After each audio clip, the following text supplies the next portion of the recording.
Mathematics బాగా నేర్చుకున్న ఆయన, ఒక ఆయన లెక్కలు బాగా నేర్చుకున్న ఆయన మంచి వేసంకాలంలో వెళ్ళిపోతూ ఓ మర్రి చెట్టు కింద పడుకున్నట్ట. పడుకుని చల్లటి గాలికి కునుకడుతోంది. అలా పైకి చూశాడు, ఇంతంత మర్రికాయలు ఉన్నాయి. ఆయన అనుకున్నట్ట, పాపం the God is poor in law of proportions. పరమేశ్వరుడికి ఈ ఎంత చెట్టుకి ఎంత కాయ ఉండాలి అన్న విషయంలో కొంచెం జ్ఞానము లేనివాడు, తెలివి తక్కువవాడు. అందుకే ఇంత గుమ్మడి పాదికి ఇంత గుమ్మడికాయ పెట్టాడు, ఇంత పెద్ద మర్రి చెట్టుకి ఇంత కాయ పెట్టాడు. ఆ గుమ్మడికాయ ఇక్కడ ఉండాలి, ఈ మర్రికాయ అక్కడ ఉండాలి. ఆయన తప్పు చేశాడు, ఈశ్వరుడికి లెక్కలు రావు అనుకుని ఇలా కన్ను మూసాట. ఓ మర్రికాయ వచ్చి నిధుల మీద పడింది.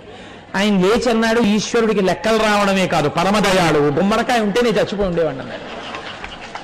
కదండి, అది నీడనిస్తుంది, నలుగురు చేరుతారు. అందుకని దానికి గుమ్మడికాయలు ఈశ్వరుడు పెట్టలేదు.